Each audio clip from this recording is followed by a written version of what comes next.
رحیم څنګه چې تاسو ته پته را زموږ د باجوړ او د مومن دوو قومونو یو تنازع یو څو ورځونه روانه ده. دغه ضلعې چې کوم حدود دي حدبندي ده په هغې باندې د دې حوالې سره نن دغه صورتحال چې کوم دی هغه بدل دی. صورتحال دا دی چې دې کې یو جرګه روانه وه، زموږ د خیبر یو جرګه راغلې وه پرون، او هغه جرګه لا تر اوسه پورې اخوا باجوړ کې را زموږ قوم سره خبره وشوه، د هغې نه پس تلي په باجوړ کې راسي. خو د هغې باوجود مطلب دا کم حکومت چې کم اکشن واخیستو، جرګه ناستې ده او د هغې د پاسه حکومت راځي او زمونږ د قوم خلک هغه زخمیان کوي او په هغې باندې لاټي چارج کوي. نو اول خو مونږ د دې خبرې مذمت کوو، دا ښه کار نه دی شوی. کم خلک چې زخمیان شوي دي او هغه د حکومت سره دي، زمونږ دا مطالبه کوو، د هغې نه پرزور مطالبه کوو چې هغه خلک دي فوري هغه رها کړی شي. بله خبره دا ده چې زمونږ د دې ټول مومن قومونو دا مطالبه ده چې زمونږ حدبندي زمونږ د ضلعي حدودو دا د مخکې نه معلوم دي، دا نه چې معلوم نه وو،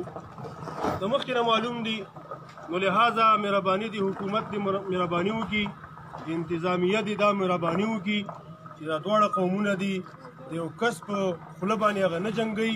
زمونږ چې کوم حدود دي هغه حدود چې د هغې نه زمونږ پولیس هغه واپس کړی شوي دي، نو حکومت او انتظامي مهرباني وکړي چې زمونږ پولیس دي واپس په خپل ځای باندې بولي، زمونږ چې کوم حد دی په هغې دې کښېنوي. دویم خبره دا ده چې اول خو زمونږ دا مطالبه ده چې زمونږ کوم حد دی په هغې باندې د پولیس کښېنولی شي.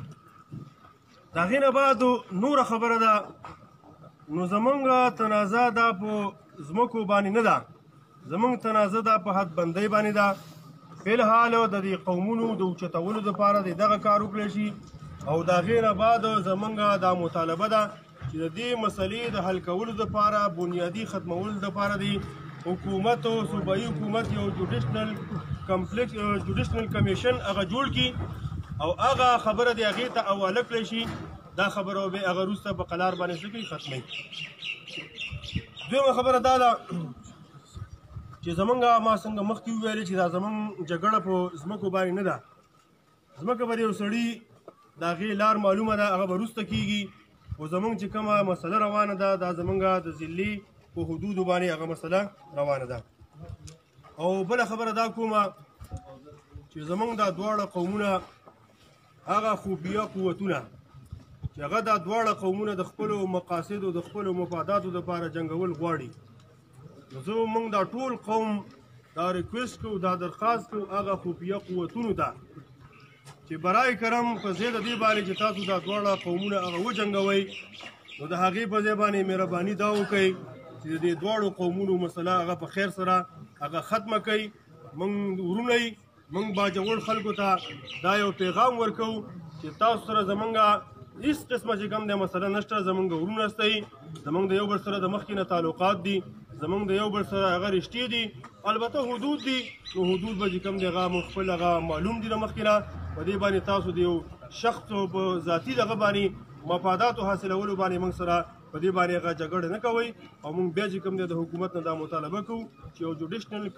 کمیشن چې کوم دی هغه جوړ کړی شي او هغه زموږ دا ټوله مسله هغه حل کړي. ودرېږئ یو ګروپ په ټول مباحثه